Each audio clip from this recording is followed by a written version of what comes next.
Hey guys, welcome back to the channel. So the title, a little deceiving. Fuji did just put out a new firmware patch that supposedly fixes all the autofocus problems that they've been having. And I am shooting in the new color profile that they just released, the F-Log2C. But I'm not really here to talk about autofocus today. I'm talking about the one cure-all for autofocus. And that is turning your Fujifilm X2s into a legitimate cinema camera. Let's get into it.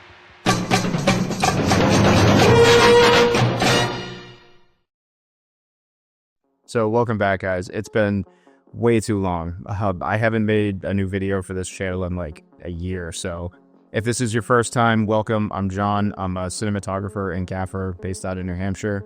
And if you are returning, I'm sorry. It's been quite a while, and thanks for tuning in again. But one of the main reasons I haven't been making new content lately is I've just been so busy with work. Business has been crazy. I've been doing a lot of gaffing for various productions throughout the New England area, doing some cinematography work as well. I've learned a lot this year, and it's really given me the opportunity to sort of find what I really want to focus on. I've been shooting with the Fuji X2S camera system since it came out. I have 3 of them now, and I've sort of really always just had like a half build on them, and that's why I did this. This build has a base from a company that is called RigidPro. They're based out of Australia, and this thing is magnificent. It basically allows you the building block to turn your camera into a full-fledged cinema rig, and that's exactly what I did. This thing is always just ready to go. You take it out of the bag, you pop it on the tripod, and you're ready to shoot. And I feel like if you are using the Fuji X2S system for its video capabilities, then this is something you should greatly consider, because this is going to just save you so much time when you're on set. It's going to impress clients so much more. And even though that's not the most important thing when you're out on a job, it always does help when your equipment says something about you before you even do anything. So what I want to do today is go through every single piece that's on this camera, and I will put it in the description below. So if you want to purchase any of these products, you can. I went through such trial and error with this. There was so much purchasing and returning and purchasing and returning, just getting the pieces that I wanted. And as it is now, this thing's like 100% perfect for me. There's nothing on this I would change. I love this, and it's perfectly suited for how I like to shoot. And I want to get into that with you guys. So let's just break it down. So one of the things with how I like to shoot is I like to go handheld quite a bit. There's going to be times where you might have to take the camera off the rig. And one of the things I did for that was I actually got this really great bottom plate from Small Rig that has a tab on the bottom that I can just pop off, and the camera, it just pops off and is ready to go. And that is actually attached to a nice stand or base with 4 legs, and it's very wide, so I can just set this down on like a table or a flat surface, and I don't have to worry about the camera falling over. It's just going to stay in place, and I can just pick it back up. And when I want to pop it back on the tripod, just set it down, close the pin, and we're ready to go. The other part to that is this great handle. This is also by RigidPro. They make their own top handle. I highly recommend it. I went through several different top handles. None of them quite did the trick. I went with a Small Rig one that had an airy pin lock, because this RigidPro system has so many different mounts on it, and they thought to include an airy pin lock, which is a more secure mount. That still didn't quite do the trick. It kept coming loose. It just wasn't working for me. So I went with RigidPro's own top handle, and it's fantastic. There's 2 mounting points in there for 2 screws. Thing's not going anywhere. It's super solid. And it also had this really great front mounting point so that I could attach a monitor to it. I know some people like the bendy arms for your monitors. I just want my monitor to be in one place. I kind of shoot the same way, so whether I'm shooting handheld and this is smashed up against my chest and I'm looking straight forward, or if I'm holding it down, or if I'm looking through the tripod, I just like a nice direct line of sight to the lens, and I have that attached to a really nice Small Rig mounting bracket. and it's really great. It's secure. It's got a lot of, points of articulation, so it can go side to side, up and down. It's just really a great system. And one of the things with this build in general that I wanted to keep in mind too is I'm a super OCD person, and I like things to be nice and neat and tidy and organized. So when you're building a system like this, there's going to be cables that are running everywhere. And one of the nice things about the RigidPro system is it has a nice little gap on either side where you can actually just feed wires through it. And I use that opportunity to put in mounting points that are specifically for holding wires in place. And I also used a really nice thin Velcro strap system. So all of the wires on my camera are nice and tight, and there's enough give and flex for when the monitor's up and down. Everything's been pretty well mapped out as far as length goes. The hardest thing to find when it came to the cabling system was honestly the HDMI. I wound up going and using a company called Allen's Cables, and they're fantastic. I went through a lot of HDMI cables trying to find one that would actually work the best, and I'm really glad I wound up with this one because it's been a great system. And one of the other things that I did with this camera, speaking of the convenience of hand holding a camera, I went with a new grip. I've had the same handles for my camera for a while. I went with this new small rig handle. It's so comfortable, and I have big hands. If you've watched my channel before, it's something I talk about because when it comes to electronics, it's not easy. But this is a really nice grip, and it's got a good locking mount. And one of the reasons I wanted to make sure that the grips were nice and tight was because I decided to go with a cinema lens system. I finally went ahead and bought my cinema lenses. These are the 7 Artisans Hope Prime lens kit. They're so good. I love these things. They punch so far above their weight class that it's ridiculous. These are fully manual focus, which is part of the reason the new Fuji autofocus system, I don't really care about it. It was getting to the point where, I was shooting so many weddings, and, they added that new feature where the tracking, you touch the track and it would just not work. You're in the middle of a dance with a father and daughter dance, and you set the face tracking and it's just off into the crowd somewhere. It was unreliable. So towards the end of the wedding season this year, I decided I was going to just go all in and get the cinema lens kit so I could just go manual focus all the way, and I'm never turning back. It's manual focus all the way now. Bearing that in mind, the manual focus kit I went with is the small rig Magic Fizz kit, and I have this connected to a carbon fiber rod. It's just a little bit lightweight. I try to get as much weight cutting as I could here and there. This thing comes in at around 13 pounds, I think, all said and done, without a lens on it. So it's got some weight, but that's also good because it's, you get less jitters on your videos now because it's just really that much more solid. The weight really adds a lot to the stability of the frame. The small rig Magic Fizz kit, this thing rules because it allows me to connect to another accessory they make, which is this handle. Now, this handle can control up to 3 of these small rig wireless kits. So I have one for each of my cameras, and it's great because this allows me to control focus on this knob right here in the front. I can set the different channels and the different motors for different lenses, and it just works so well.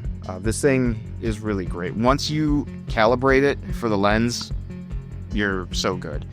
And it's just so easy to follow the focus when you have a nice monitor. And this is the Atomos Ninja V Plus, and it's impossible to miss focus on this thing. The tools that this gives you for focus is just unbelievable. And if you set the strength for your focus to really high, even in the brightest of days, you're still going to be able to nail your focus every time. Ever since I went full manual focus, I have not missed a shot yet. It's been so handy, and you just feel like you're so much more in control of the camera system. And that was one of the biggest gripes I had with the H2S in general, was just the autofocus was just so flighty. When it worked, it was great. when it didn't, you were missing important shots. And, you know, if you're on a commercial shoot or you're shooting an event, you can't have that. You need to be able to lock your focus every time.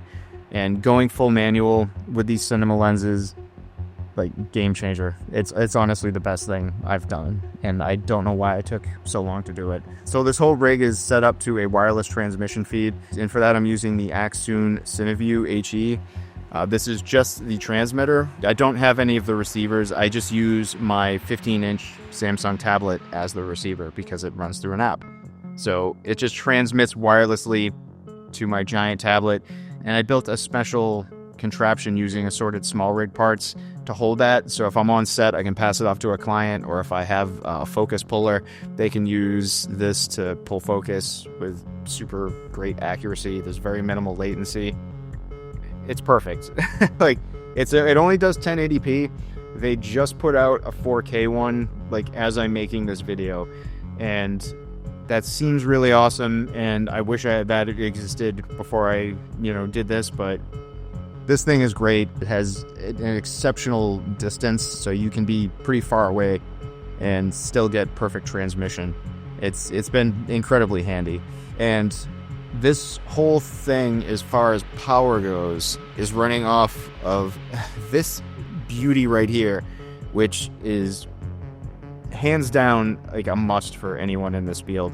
This is the small rig VB212, and this is a monster. Like, this whole rig right now, I could power, and this has been on for a little while too. It's at 87% right now, and I still have 7 hours and 45 minutes of shoot time with this, and that was with everything on right now. The whole system is running, so plenty of power.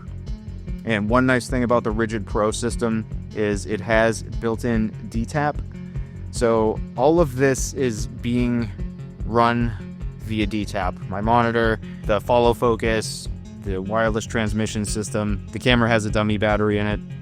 All of that is being fed into this DTAP system here on the side, which is controlled via this on-off switch right here.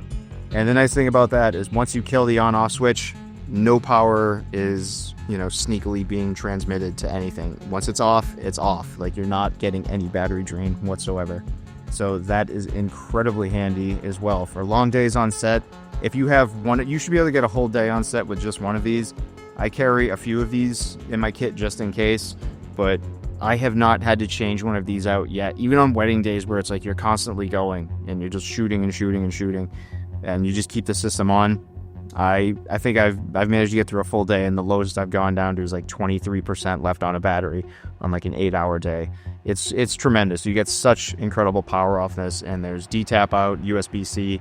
This thing is a must-have. I can't recommend it enough. And then aside from that, it's just really like little odds and ends that make my life better. I have a little matte box kit here. This is the small rig matte box kit. I don't think they make this one anymore, but I like this one just because it's lightweight. It has 2 slots for ND filters in it. This thing is something I use consistently.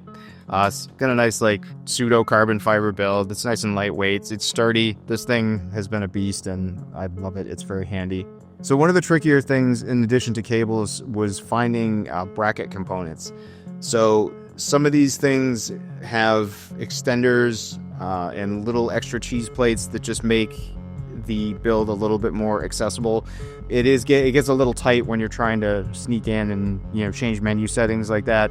So that's again why I wanted to make sure my wire management was tight, and I bought several different types of cheese plates to attach to things and extend things out. I have this top bracket here, which extends the RigidPro out by about 2.5 inches.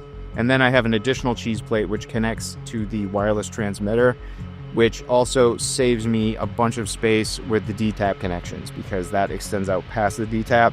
So I can access those if I need to, and it just makes things a little bit easier. And like I was saying before, like one of the trickier things, and part of my being like an OCD person, is I just really wanted everything to be manageable. I wanted wires to be nice and tight. I didn't want them running everywhere, getting in the way. It's very convenient. This RigidPro system, I can't say enough good things about it. It has been an absolute game changer in the way that I shoot and the way that I thought things were possible with shooting. So I imagine some of you might have some questions like, hey, why the hell did you do this in the first place? How much did it cost? The reason I did it is because I was really getting tired of lugging around 3 different cameras in one Pelican case, having to build them out all the time, and it just wasn't quite what I wanted. Like, anytime I wanted to put something on, it would take more time. The build was never quite the same. I had different builds for different usage cases, and now I just have one camera. Everything is on it. I don't need to do anything. Everything I need to shoot a feature film, a commercial, away, doesn't matter what it is. It's all right here. I just pull it out of the bag, I turn the power on, and it's ready to go. This could not be more convenient for me, and everything is easily accessible. So if I need to change lenses, I just unscrew this a little bit and flip out the wireless motor, and then I can pop the lens off, put a new one on there, reattach it. It takes 2 seconds. It's so fast and so easy, and being able to save time when you're on set, that was invaluable. So when it comes to the cost, this was not an inexpensive build. The RigidPro system is going to set you back about $300, and when you get the top handle, that's like another $80. And then it's all of the things that you put on here that kind of customize it that bring up the price. If you were to build this entire thing from scratch, and I'll put a link to all the parts down below so you can actually go in and buy them. I will give you the exact blueprint on how to build this out as you see here, but it's not inexpensive. I want to say that each camera build, like not including a camera, just the accessories, including the RigidPro and stuff like that, is probably about $2,500. For me and my personal style of shooting, I feel like the cost associated with creating a build like this is well worth it. It saves you so much more time in the long run, and you're not spending 30 minutes to set up your rig every time, or if you have multiple rigs. So yeah, this is my Fujifilm X2s cinema camera build, and I love this thing. If you don't agree with me, that's cool. You don't have to. Let me know in the comments below. If you think this is a monstrosity that isn't worth $2,500 to build, let me know. Fire it off in the comments below. And while you're there, subscribe.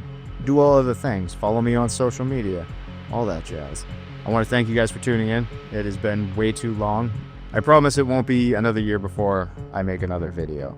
I'm ready to make some stuff. I've got so many more new pieces of equipment in my arsenal right now that I really just want to, showcase. And I kind of want to start doing some tutorials. Like, this has been a crazy year. I've learned a lot. I want to kind of go into some lighting tutorials and, how to become a better cinematographer, all of those things for people who are just getting into this medium, the kinds of things you'd want to know when you're going into set, how to talk to clients, that kind of thing. I feel like there's a lot of potential for growth on this channel, and I really want to start getting into that more and sharing that with you. The experiences I've had the past year have been incredible, and I just want to share some of that with you. So thank you guys for tuning in, and I'll see you on the next one.